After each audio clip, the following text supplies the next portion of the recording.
এটা কি মাখছো? চোখ নেই, দেখতে পাচ্ছ না কি মাখছি? না, দেখলাম তো বেশ আটা ময়দার মিশ্রণ করলে, বেশ ময়ম টয়ম দিলে। তা এবার এটা কি করছো? ব্যাপারটা মানে আজকে তুমি কি বানাতে চলেছো সেটা একটু শেয়ার করো সবার সঙ্গে। আজকে রোল হবে একটা আটা ময়দা মিক্স। হ্যাঁ, কি রোল?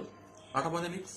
আর সেটা কি মানে আইটেমটা কি? রোল হবে, তা মানুষ কি বুঝবে কি রোল? এটা তো খাতার পেজ দিয়েও রোল করা যায়। শসা, পেঁয়াজ হ্যাঁ, তারপর? আর আলুর একটা তরকারি করার ইচ্ছে আছে, হুম।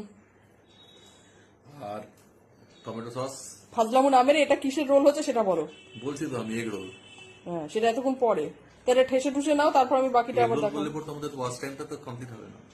কি করলে? ওয়াচ টাইম, সেই জন্য একটু ভেঙে চুরে বললাম। ঠিক আছে, এটা ভালো করে ঠাসতে হবে কিন্তু। তুই থাক। না না না, ঠাস ঠাস, ভালো করে ঠাস।